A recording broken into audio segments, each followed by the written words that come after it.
Hello, I'm Jessica. I was the breadwinner of the house when I was married to my husband John. I won't exactly call myself the breadwinner because my husband did have a job and contributed. However, his salary was way less than mine. So I ended up paying for most of our things. I never had a complaint about that because he was my husband. However, I did draw the line when his mom Tanya would ask me for handouts. Here is one thing I should tell you guys about. She absolutely hated me. She hated the fact that I earned more than her son and her husband. In fact, she often told me that a bimbo like me should never be able to get her hands on so much money. Thankfully, my husband was always quick to defend me and shut her up. It also helped that my father-in-law Henry was a great guy and always stood up for me. John and I had a pretty good relationship throughout the years. We married fairly early since I was financially well settled and wanted to start a family early. John was completely on board as well. We stayed in the house that I bought before we got married. It had a mortgage, but I was able to pay for it just fine. That was another thing that bothered Tanya a lot. One day she said, "It's so unfair that a dumb girl like you gets to live in a house like this, while hard-working people like us still have to rent. I must say that I am lucky to be able to buy a good house, but I don't appreciate how you called me dumb and undeserving, Tanya. Who cares about what you think? Some women like you can just bat their eyes at their bosses and get great jobs, while men like John and Henry are stuck in low-paying jobs just because they are men. That is very unfair of you to say, Tanya. Jessica is a smart woman and has a college degree as well. That's why she's able to get such a good job. It's all her own skills and has nothing to do with what you are saying. That's right, Mom. Jessica is not dumb and did not get her degree by batting her eyes at people. You need to tone it down a little. Tanya was always jealous of me in my life, which I'm sure is apparent from this exchange. That was something I never found amusing. It gave way to bad relationships, and I really did want Tanya to like me. However, eventually her hate for me made me step away from her. But Tanya never stopped asking me for favors, which sometimes I just did because John pleaded with me. The real trouble began when my mother passed away, leaving me with a fairly decent inheritance. Not in millions, but good enough for middle-class people like me. After my mom passed away, I was in a terrible mental state. She was my last living family member, and her death really shook me up. John was of great help during this time and supported me as best he could. However, what annoyed me was that he constantly kept bringing up my inheritance. He said things like, "So have you thought more about your inheritance?" What should I think about it, John? I have put it in a separate bank account, and that's it. Yeah, I know that already, Jessica, but surely you have some plans for it. It's a lot of money, so you have lots of options to consider. Look, John, I don't care about the inheritance right now. I'm already having a hard time getting over my mom's death. The inheritance is the last thing I want to worry about. I know that you haven't been able to make hard decisions like this, Jessica. I care about your mental health, so I don't want you to stress about it. That's why I've been thinking on your behalf about what to do about it. Conversations like these have happened a lot of times already. I was getting sick of it, and John just wouldn't stop pushing. So one day, I took up his offer to talk and said, "I have a feeling you want to tell me something about the inheritance. Whatever it is, just spit it out. There is no reason to skirt around the topic." I'm glad you want to hear me out, Jessica. Trust me, I have come up with a brilliant idea. Mom has been looking at some houses, but they are sadly out of my parents' budget. So I was thinking, why don't we help them out with the down payment and furniture? Are you kidding me right now, John? I'm not buying your mean and shameless mother a house. What makes you think I would agree with this?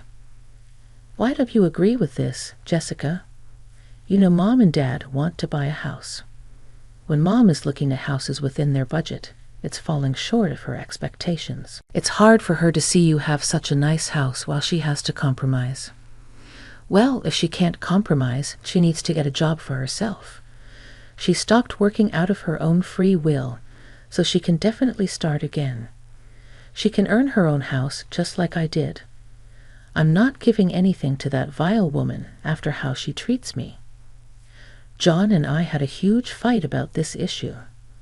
However, since it was my inheritance, John had to relent because he couldn't do anything about it. My money was already in a private bank account that he couldn't touch anyway. Not that I didn't trust him, I was just super hurt by the fact that my husband would bother me about these things. When I was mourning, it hadn't even been a month at that point, and he was thinking about making me give his mom a house with my dead mom's money. It was just ridiculous. Eventually, the fights died down and we made up. John apologized for springing his idea up on me and told me that he wouldn't push it. I was stupid enough to take his word for it. John did stick to his word and didn't bring up the issue again. In fact, the problem solved itself when John told me that Tanya was back working so that they could save up for a house they liked. I was glad that we were not fighting about this anymore. But my peaceful life changed when I heard my husband talk in his sleep. He had this habit and did it at times when he was super stressed. I knew how to deal with him properly. However, that night I just didn't expect him to say what he said in his sleep. "Mom, why are you stressing so much? You're making me more anxious with your stress." "Hey, honey, what's wrong?" "Oh, you have to wake up. It's just a dream. You are overthinking this." "Mom, we have everything under control. She isn't smart enough to figure it out." "John, you really need to." "Mom, relax. The bimbo will never have a clue about how we spent her inheritance. You're worrying for no reason." The rest of his words were too slurred to make sense. I honestly felt like I was caught in a trance. I didn't know if I was hearing things or if my husband had seriously just called me a bimbo. Yes, I happen to be blonde, but as you can see from my career, I am not a dumb girl as my husband was making out to be. In fact, my husband had never actually talked to me like that before. Most of the time, he praises me, even when his mother demeans me.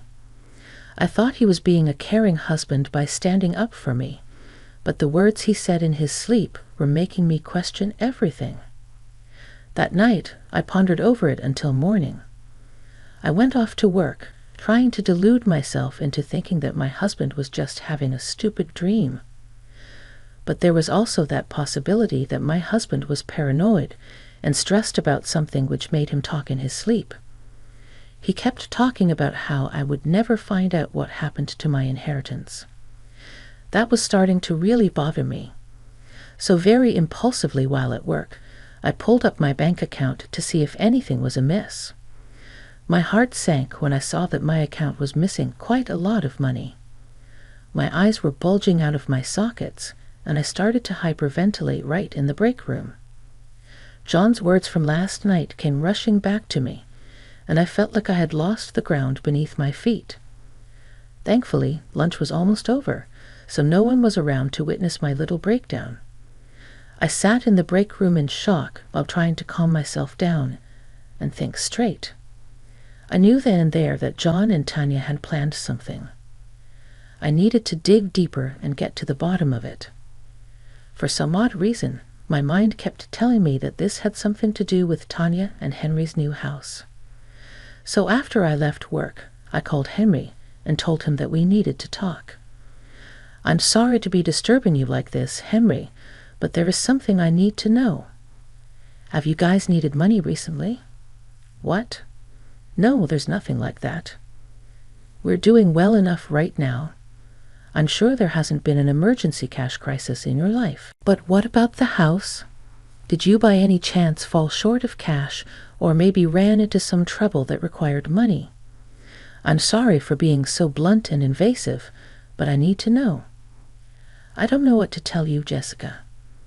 Nothing shady is going on right now. The house is coming along fine. John is being such a good son in helping us pay for our new house. We don't have to worry about that at all." "Wait, what? John has been helping you pay for the house?" I was dumbstruck with this new information that wasn't known to me at all. All this while, I knew that it was Tanya and Henry who were paying for their own house. Now Henry was saying that John was also helping him pay for the house. My mind was a mess while I tried to figure out what was going on. Meanwhile, Henry understood that there was something amiss and said, "What's the matter, Jessica? You seem to be surprised at the fact that John is helping us pay for our house." "I am surprised about this, Henry. I never knew that John was helping you pay for the house." "You didn't know? But John would have told you. I'm sure he has given us money for the down payment of the house. We are only a few steps away from closing the sale." "I had no idea about this, Henry. John never told me that he was helping you with the down payment. All this while, I knew that Tanya went back to work, and together you two managed to fund your new house." "What are you talking about, Jessica? Tanya's not working. She's still a stay-at-home wife. She never went back to work." Henry seemed as surprised as I was with everything that had been unraveled in our unprompted conversation. My mind was now spinning with all this new information. Even Henry was taken aback and starting to notice that something was terribly wrong. I said, "So you're telling me that Tanya never went back to work? She's still unemployed and Henry is paying for your house." "Yes, Jessica, that's what I know. What gave you the idea that Tanya had gone back to work and she was contributing?" "It was John and Jessica who told me about it. I didn't assume anything, Henry. I'm telling you what I was told. What on earth is going on here? Why would they lie about this to you? This is so confusing." Henry was now racking his brain trying to figure out what was going on. I was finally starting to realize that we had both been lied to. My mother-in-law was faking her job to throw off any suspicions that I might have. Meanwhile, my husband had lied to his dad, saying that he was helping them pay for the house.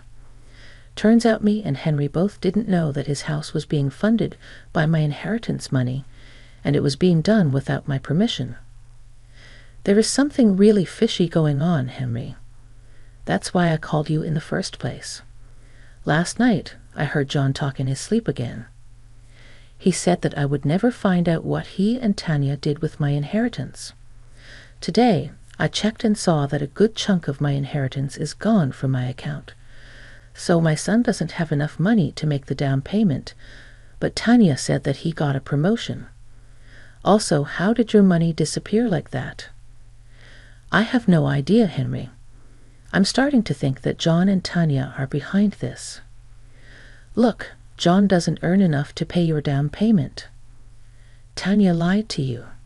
John didn't get any promotion in the last 5 years. You were saying that Tanya is not also working. Then where is the money coming from? Oh God, Jessica, you might be right. Maybe John did end up taking your money. There can be no other explanation for this. Right now, we have both been deceived. Jessica, I don't know what to do now. Well, I need to first find solid proof that it was indeed my husband and Tanya who made this whole plan. I'd also need to know how they managed to get into my private bank account to steal my money. Henry agreed with my plan and promised not to confront Tanya and John right now. I'd also promised him that I would inform him about my findings soon. Henry is a very good guy who genuinely doesn't take handouts.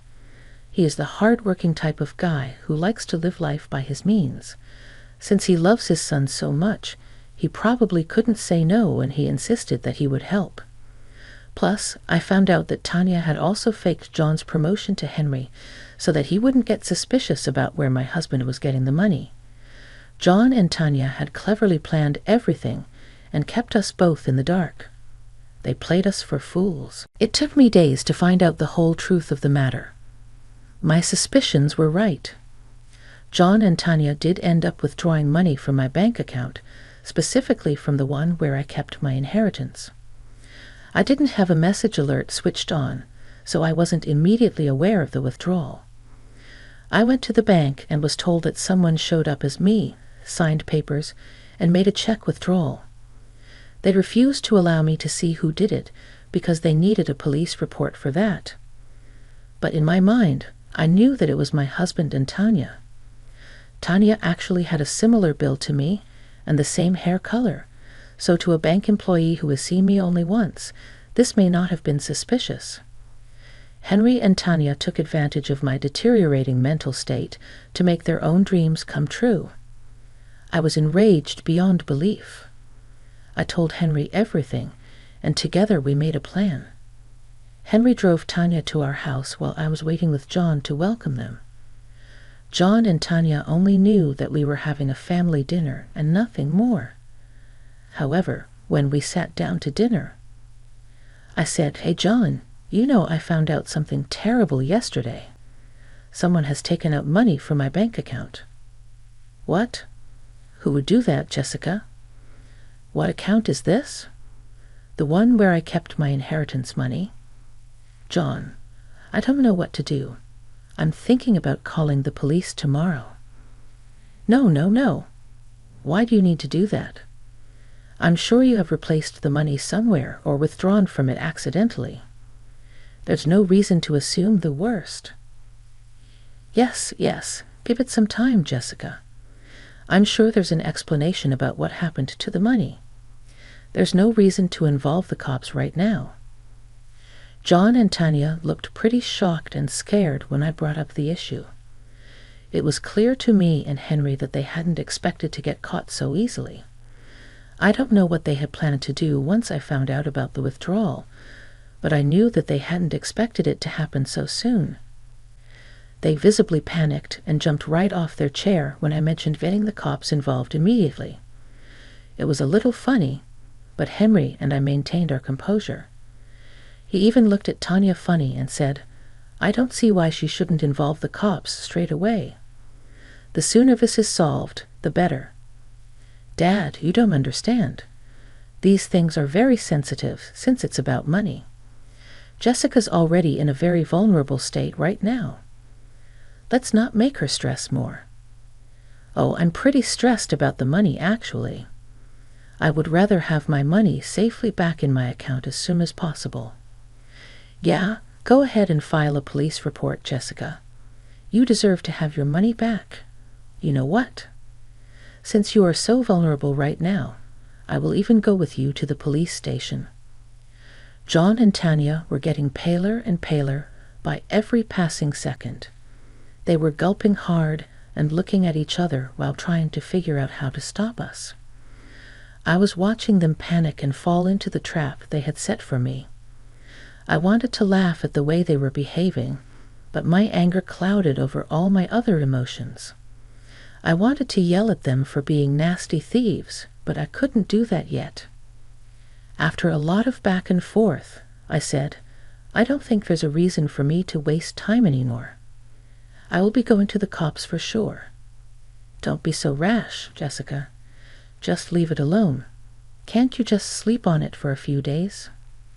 "No, I don't think I can. The more I think about it, the more I'm bothered by this. Actually, why don't we go to the cops right now and get this out of the way? It's only 5:00 p.m. now. We'll be back in time for dinner. Seems like a good idea, Jessica. Let's just go down to the police station right now. John and Tanya can catch up in the meantime." Henry and I were starting to walk out the door when John and Tanya stopped us. They finally realized that their game was up. It was time for them to confess, and they did. My husband and mother-in-law were looking down at the floor the whole time while they told us what they had planned.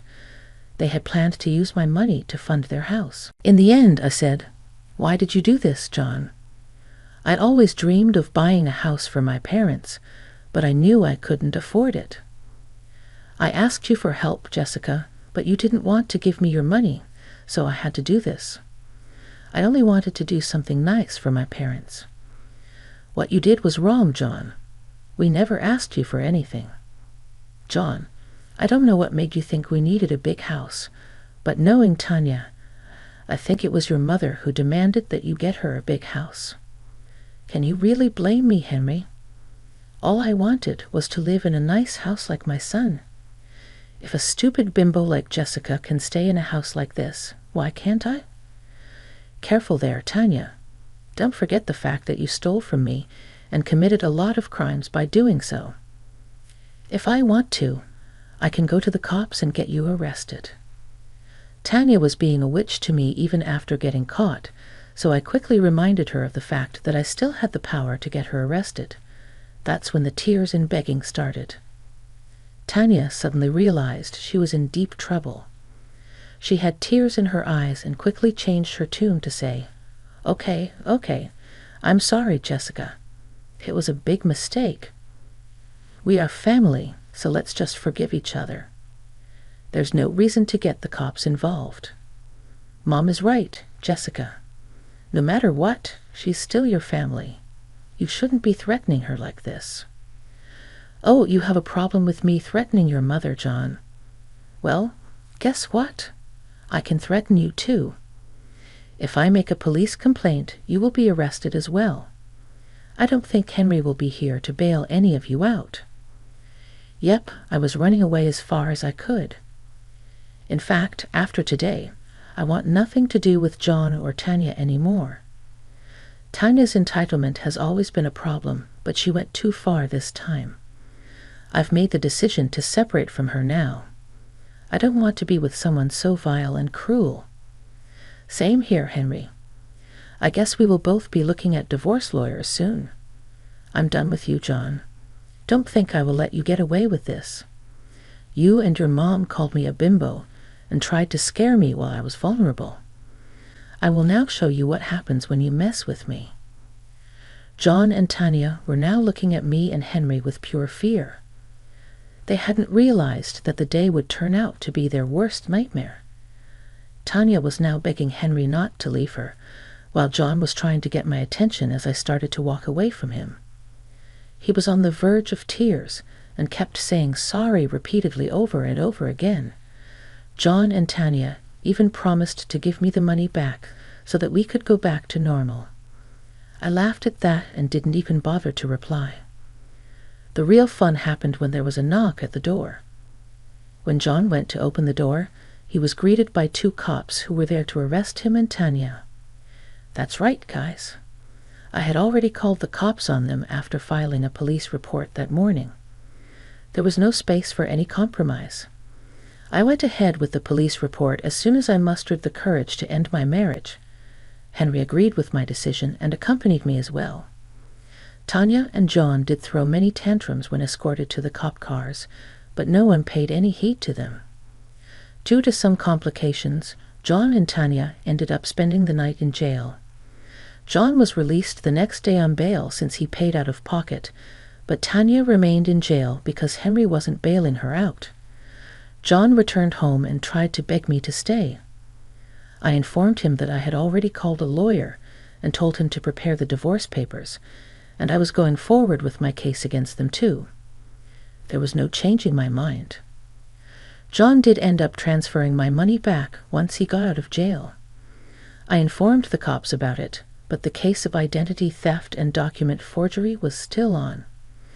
As I write this story, Tanya has been granted bail by some family members, but is miserable because Henry is divorcing her. We live in an at-fault divorce state, so both Henry and I are going to make it big in a divorce. John and Tanya are looking at a small prison sentence and a good fine right now.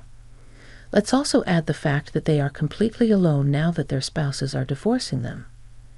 Henry and I compared notes and found out that John and Tanya no longer speak to each other because they ended up blaming each other for what happened. So their nasty plan never made them heroes, and in the end, landed them in prison.